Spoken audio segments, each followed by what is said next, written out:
A nice little game of hide and seek. I love it. Let them go, Saxon. Do you hear me, will you? Let them go! I'm here. Doctor. Master. I love it when you use my name. Well, you chose it, so you will have to deal with it. Well, Prime Minister then, eh? I know! I've even got access to the CBeebies channel with Teletubbies. Listen, we can fight if you want to.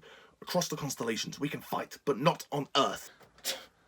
Too late. Don't you see? All we have got is each other. Are you asking me out on a date? What? No, I'm not. Actually, I was rather hoping that you were going to ask me out on a date because there's no club that's opened up in town, and I'd very much like to bring along a dance partner. What? I don't dance. Well, it's very easy. I'll show you all of my moves. Watch and learn, pretty boy. I can't decide whether you should live or die, or you'll probably go to heaven. Please don't hang your head and cry. No wonder why my heart feels dead inside. It's cold and hard and petrified. What? Not good enough for you? Let's change the song up, shall we? Here come the drums! Here come the drums, here come the drums.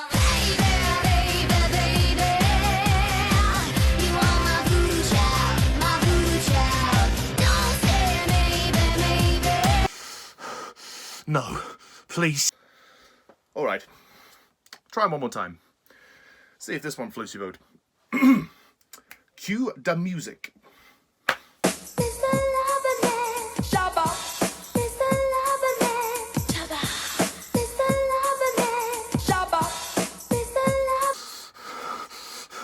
Just regenerate!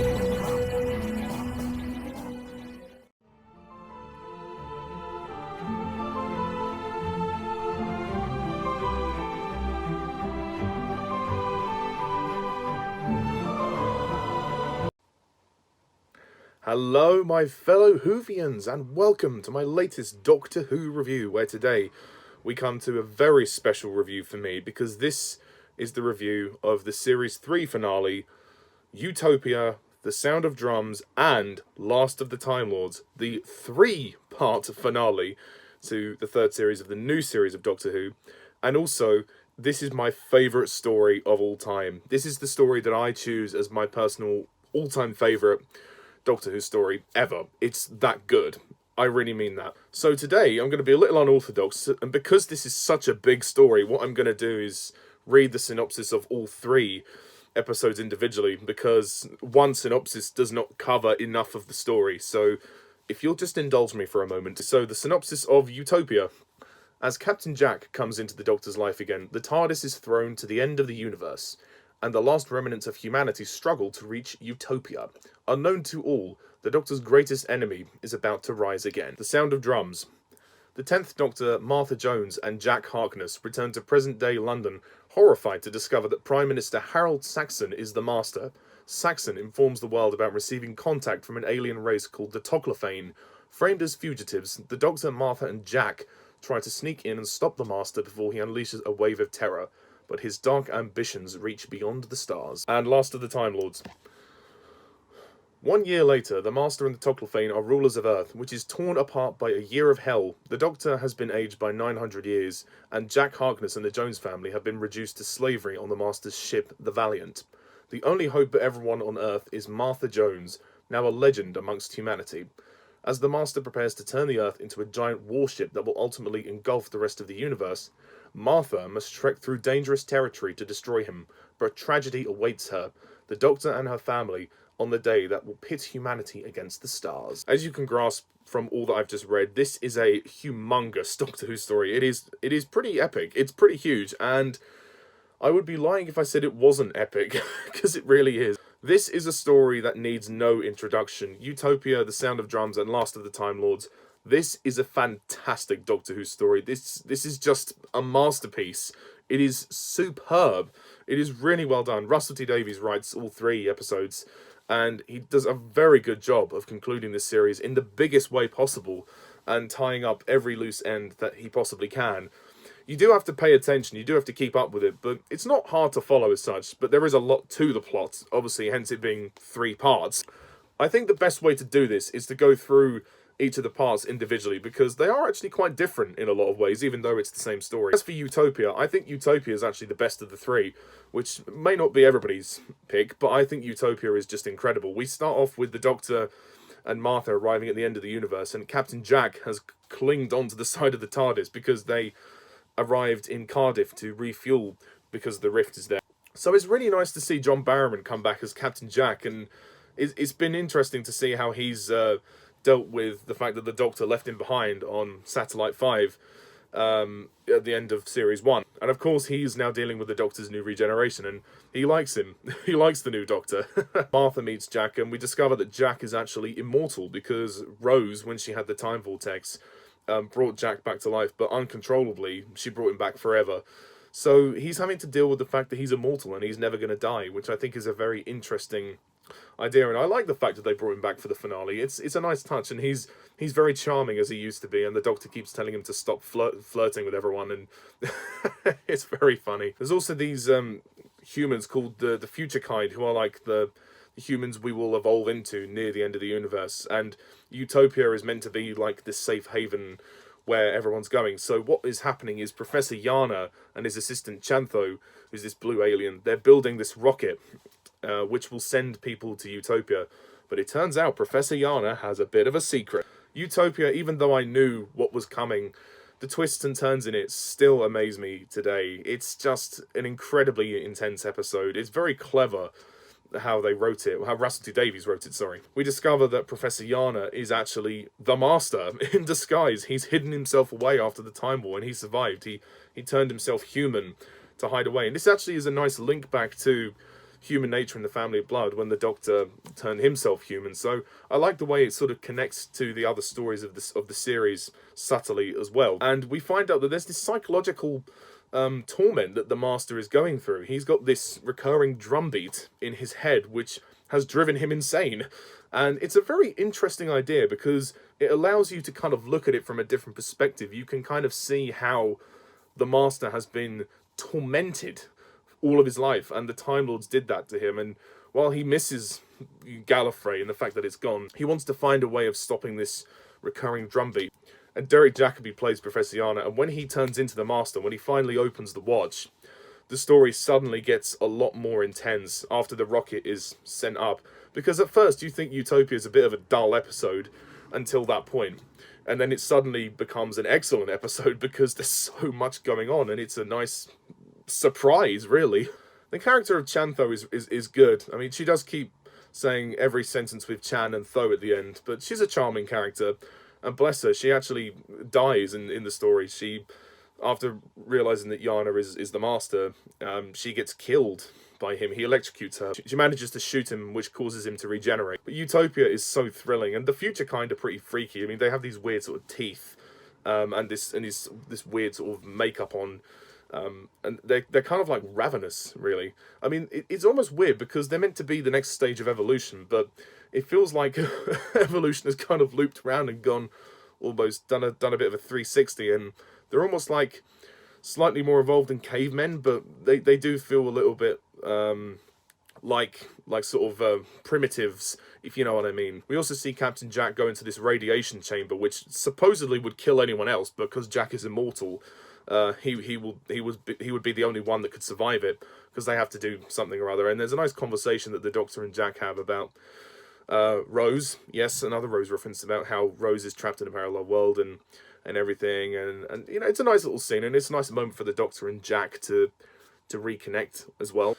And Utopia is pretty excellent the way it ends with Derek Jacobi, who gives a terrific performance when he becomes the Master, and then the Doctor, Martha and Jack try to get back to get back to him, and then he actually steals the TARDIS after Chantho dies, and then he goes into the TARDIS, locks it, and then he regenerates into John Simm. It's a pretty epic ending to that episode. And the Doctor manages to lock the coordinates so he will only travel back to the present day and to the end of the universe. But still, at the time, you don't know that. So it's quite a cliffhanger when he flies off in the TARDIS. You think, oh my god, how are they going to get out of this? It's a really great way to end it. And I also like the little boy who appears, Crete. He makes this little cameo role. He's actually quite important to the story. We will discover why in the last part of this story. But he's a very cute little kid. The Sound of Drums begins with the Doctor, Martha and Jack coming into the present day and discovering that Harold Saxon is indeed the Prime Minister. We've seen over the course of Series 3 these little hints and the name Saxon being dropped here and there, so this isn't a surprise, I don't think. And it's interesting to kind of know how it all ties in, the fact that the Doctor and Martha have been travelling all this time and he's been here. and he's finally won the election. And he has a wife as well, Lucy Saxon, and he's now the Prime Minister. So he's slowly beginning to take control. And The Sound of Drums is a really intense episode because we really start to see everything fall apart for Martha as well. Martha's family get imprisoned and become slaves and get captured by the Master. It's a really horrific moment. Except Martha's brother. For some reason he's in Brighton. Why is this character in it? I've got no idea. Tish has become like a PA to Harold Saxon. I really like the way he enunciates her name when he says, "Well then, Tish." I think that's funny. There's also quite a good scene where we see a woman from the press called Vivian Rook, and she interviews Lucy Saxon about Harold Saxon and saying, "Oh look, this whole thing is made up. He's not real. He's an alien and all this." And then she tragically gets killed by the Toclophane. It's actually quite a dark death scene, but it's quite funny when the Master's opening the door and then we still hear her screaming, then he closes it and opens it again. It's a little bit of dark comedy there from Russell T Davies. And as for Lucy Saxon, I think the actress does a great job with her. She goes on an interesting character journey, and I don't know if I realised this when I first saw the story. In The Sound of Drums, she seems obviously quite happy and very much in love. Or, well, I say in love, but I think she's bewitched by the Master. Turns out, I think, in The Last of the Time Lords, she's got like a bruise under her eye, so it looks as though she has been abused physically. Yeah, I don't know about the sexual abuse side of things. I don't think it's good to go into that. This is Doctor Who. But it certainly looks as though she's been abused and he's tortured her in some way. So she's basically blinded to his evil until the third part where she looks like she's been abused, but then she does fight back in the end, which I will go into a bit later. And the Doctor, Martha and Jack basically become vigilantes, and they go on the run. There's nowhere else to go. Martha's family have been captured. The world's looking for them. The Master's got everybody on red alert, so they hide out in this, looks like this warehouse place. And the Doctor tells them about Gallifrey and what it looks like. And this is the first time in the new series where we get to see the look of Gallifrey, which I really like. I think it looks visually stunning, and there's only a few little shots here and there. And he goes into a bit about the Master, how he was forced to kind of, when he was 8 years old, and he stared into this sort of hole in space called the Untempered Schism. I know that name sounds ridiculous, but it's Doctor Who. Drove him mad. So that's another explanation as to how the Master is so mad. I think John Simm is just incredible in this story. I mean, he really is. I mean, Derek Jacobi is also very good. It's a shame he doesn't get as much time, but John Simm really takes it to another level. He really shows the insanity of the Master, and to a degree, you actually do feel kind of sorry for him, because it's not really his fault the way he's turned out, and he just doesn't see what he's doing, and he doesn't realise what the Doctor realises, in that they're the only two Time Lords left. They need each other in that regard, but the Master's just gonna, unleash his hate and just conquer the world, I guess. So yeah, it's kind of tragic to see. I mean, in a way, the Master's fallen from grace. If you look at the classic series, he's really he's lost his way. And I think it's an interesting sort of deviation from the classic series, how the Master has almost become broken in a way. And, he hid himself away, turned himself human, then he realised that the Time War happened and Gallifrey was gone, and he's insane now, and everything he thought he knew about the Time Lords was kind of wrong. So he was hard done by, I think, I'm not condoning his actions in the story, of course. He did a lot of evil things, but you can kind of understand why the Doctor wants to cling on to him, because he's all that he's got left. So, yeah, and obviously in the classic series, that was pre-Time War, so the Master wasn't as insane as he was now. But it makes total sense, and I think it's a clever way to sort of reinvent the Master. And I think John Simm does an excellent job performing it, and Russell T Davies wrote it so well. As for performances, you got David Tennant, who plays the Doctor. He's very good in this one. He's really good, especially towards the end in Last of the Time Lords. Last of the Time Lords is all about the emotion. The Sound of Drums ends with the Master taking control, and he kills the President, and the Toclafane invade the Earth, and then Martha decides to leave. She uses the Vortex Manipulator to get away, and then, yeah, she goes on a whole quest for a year. The Doctor gives her some information which we don't know at that point, and then tells her to leave. And it's a very powerful moment when she's looking at her family, her mum and dad and sister, and the look on their faces are very sad, and as they watch her go. But the Doctor gives her instructions to return. We see Martha watch the destruction, and she says, "I'm coming back." And this story is just a great story for Martha. This is one of Freema Agyeman's best performances. You know, Martha's quest is just an amazing part of this story. It really is. Oh, and also we discover that the TARDIS has been turned into a paradox machine, because otherwise the Toclafane and humans would die. They would die because they are the future versions of the human race. So it wouldn't make sense for them to be existing with the current human race. So, yeah, clever idea. And I also like the moment when the Master plays the song Voodoo Child. That's quite funny. You know, here come the drums, here come the drums. As we go into Last of the Time Lords, the third part, we basically follow Martha for most of the story. The Doctor has been aged by the Master, like, to the point where he's become very small, and he looks more like an alien now. He just looks incredibly old. And funny enough, it's quite clever, because the laser screwdriver that the Master has the same technology that Lazarus had in his genetic manipulation device, and that technology has been allowed to reverse. So instead of, making Lazarus younger, now the Master can make the Doctor older. It's quite a clever way to sort of tie that into the series as well. And also the Master reveals that he'd been laying traps for him and Martha, and also the fact that he was giving Tish those jobs as well. It was all part of his plan to kind of lure the Doctor and Martha in as well. Last of the Time Lords is a great episode. It starts out quite depressing with Martha on her journey, and she doesn't know if she can do it. She doesn't know if she can really kill the Master, and there's that whole moral debate there that she has with herself, like, does she really want to kill him? And I don't think she ever did. It was all part of the plan that the Doctor had, but people are sort of counting on her, and she becomes this legend. She kind of earns this mythic status, and it's great. I mean, Martha really proves herself in this finale. She saves the world without the Doctor. She spent a long time thinking she was second best, but she is good. And she meets this guy called Tom Milligan, who's this pediatric with a gun. And she also runs into this woman called Professor Doherty, and they capture a sphere, and they discover that it is the boy from Utopia, Crete, who says the skies are made of diamonds. So that's when she discovers the Toclafane of the future humans, which is really sick when you think about it. However, it's not all doom and gloom, because we do have that fantastically funny scene when the Master starts dancing to the Scissor Sisters. I just love that. I can't decide whether you should live or die. I think that's hilarious.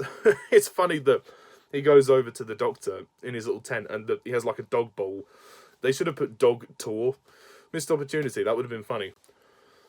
And it's funny because the Last of the Time Lords is actually set a year after the events of the Sound of Drums. Things have really changed. Like I said, Martha's family have become slaves to the Master.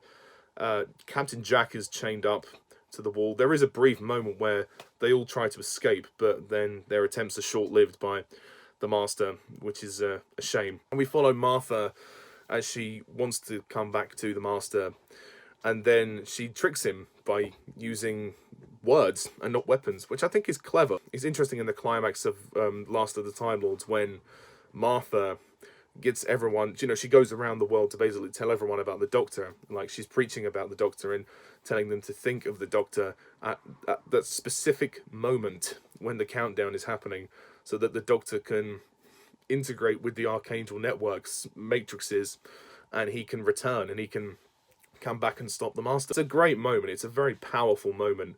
And it is a fantastic moment for Martha as a character, just to show how far she's come and how brave she is, how courageous, and how she saved the world on her own. But at the same time, when the Doctor does transform back to normal, he's levitating. I don't quite know how that works. How is he levitating? And then, that's the only part that I criticize about this story. But I'll forgive it, because it's such a great story. I'll forgive it. Not long before they destroy the Paradox Machine, the Doctor and the Master have it out, and then we're back to, time is reversed, and we're back to the end of The Sound of Drums, just after the President is killed. And the ending of the story is actually quite emotional when the Master is shot by Lucy Saxon, and he dies. He dies in the Doctor's arms, and one would think, okay, yes, you want to kill the bastard because he's evil. And there's a moment when Martha's mother is about to shoot him, and the Doctor says, no, Francine, you're better than that. I like the fact that the Doctor comforts Francine in that moment, and I think it allows Francine to earn a bit more respect from the Doctor as well, because she didn't really trust him to begin with. I mean, obviously. And it's actually, it's really sad from the Doctor's point of view, because he was going to look after the Master, and he was going to care for him, and he kind of saw him as a bit of a helpless case, and thought, you know what, it's better if he stays with me, where I can look after him, and he's not going to run into any trouble. But sadly, it's another tragedy for the Doctor, and he loses the Master, who dies in his arms. That's quite a ballsy thing to do, actually, to kill the Master after just bringing him back in this story, played by two actors as well. But David Tennant acts his heart out in that moment when he's crying and he's saying, just regenerate and, remember all the Axons and the Daleks and everything. We did so much together. So yeah, I think the performances are overall very good, and the music for this story is sensational. Across all 3 episodes, Murray Gold's music, this is some of his best music, particularly the track called This Is Gallifrey. That's a very good one.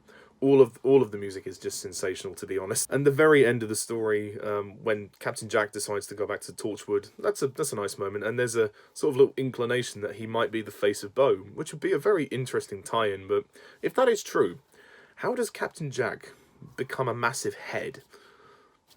I don't know, but still, it's a nice little thing to leave on. It's left kind of ambiguous up to the audience, and I like that. It's kind of funny. And I forgot to mention that this is actually Martha's final story. Well, it's her final story as a regular companion. She'll be back in Series 4, but this is her final story as a travelling companion. So technically, it is her last story. I think her exit is nice. It's she almost leaves with her dignity. It's not like Rose, where she's overly sappy and sentimental. She admits to the Doctor how she feels, and she realises that she's not going to pine after him for the rest of her life. And she realised that she did prove herself, and she wasn't always second best. She was good, and the Doctor did undervalue her. And in the end, he does really appreciate what she did, and they have a hug, and she gives him a phone to say, when that rings, you better come back, because I'll see you again. And I like that. I think that's a very nice moment to end on, and it's a very triumphant exit for her, and she gets to spend time with her family. I think her reasons for leaving are perfectly understandable. I mean, her family were almost killed. I mean, they were imprisoned and tortured and used by the Master, so it's kind of not hard to see why Martha would want to leave. But Martha has been a fantastic companion. She's just superb. Freema Agyeman is just amazing, and I often feel bad because Martha is kind of forgotten when you think of the David Tennant era. It's sad. More people should appreciate her. It's annoying because she's sandwiched in between Rose and Donna. So Martha's great. I love Martha. Absolutely brilliant companion. One of my favourites. As for the Toglophane, I mean, they're okay. The design is alright. They're about these little spheres with spikes that come out of them. But when we look inside the Toglophane, the sort of head that lives inside it is actually pretty freaky, and it's kind of scary, to be honest. Production design for this story is superb. The visuals are great. The CGI is some of the best ever. This is probably one of the most cinematic Doctor Who stories ever. It's really, really, really good. And the scripts, all 3 of the scripts, are some of Russell T Davies' absolute best. And he really knocked it out the park with this finale, and he made something that was pretty epic, to say the least. And of course, the very last moment of this story is when the Titanic crashes into the TARDIS, which obviously leads us into the Christmas special, Voyage of the Damned, which will be the next review. So overall, there's not much I can add. There's just a lot to talk about with this story. It is amazing how great this story is, but I won't prattle on for too much longer because I'll be here forever. So I will definitely give Utopia, The Sound of Drums, Last of the Time Lords a 10 out of 10.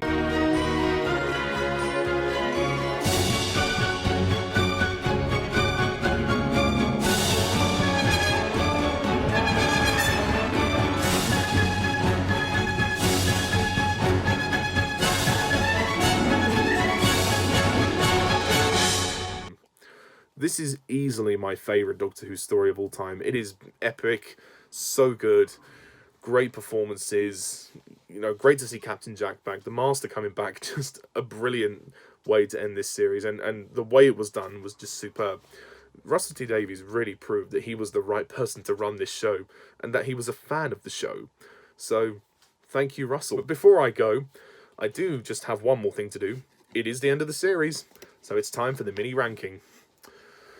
Okay, this is just a personal list. Of course, it's my own subjective thoughts, so if you disagree, that's perfectly fine, but of course, just be polite. If we are going to disagree, we'll agree to disagree and be polite. No hostility, no nastiness, thank you very much. Okay, number 9, the Shakespeare Code. And just for the record, there's no bad story in this series. 8 is Gridlock.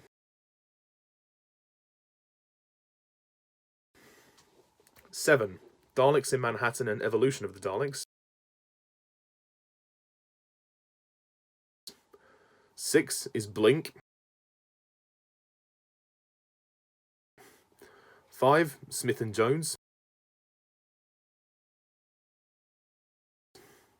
4, The Lazarus Experiment. 3, 42. 2, Human Nature and the Family of Blood. And number 1, Utopia, The Sound of Drums, Last of the Time Lords, obviously. And that concludes Series 3. I do realise that when I did my Army of Ghosts and Doomsday review, I didn't mention much about the overall of Series 2. Series 2 was a really good series. It wasn't as good as the first series, or this one, but it was a good series, and it had a lot of great moments in there. There were a couple of dips, but Series 3 was a much stronger series, and there were a couple of references to Rose that, well, more than a couple, there was a few that kept cropping up. But this is such a strong series. Martha Jones, great character. David Tennant's second series as the Doctor, he got even better. The stories and the writing were just on point here. The show was on top of the world at this point, and it was only going to get better in Series 4. I mean, all just as good, in my opinion. Series 3 is my personal favourite series of Doctor Who, and it's been a joy to rewatch it. It really has. You've got a great companion with Martha. David Tennant is a great Doctor. The stories are just great. Some of them are quite underrated, actually. There isn't a bad one in there, which is really saying something. I think this is actually quite a lot stronger than Series 1 and 4. Series 1, it was just the end of the world that kind of let it down for me. So yeah, Series 3 is just an amazing series of Doctor Who, and they did a great thing bringing back the Master for the 3-part finale as well. So yeah, there's only one more series left of Russell T Davies' Doctor Who, but before that, we do have Voyage of the Damned, so that will be my next review, and then after Series 4, there's only 4 David Tennant stories left, so yeah, there's a year of specials, and then that's it for Tennant. So we're over halfway there now, so I look forward to reviewing Series 4, but stay tuned next time for my review of Voyage of the Damned. So until then, thank you all for watching, and as always, I'm Mr. TARDIS11. See you soon. Bye for now.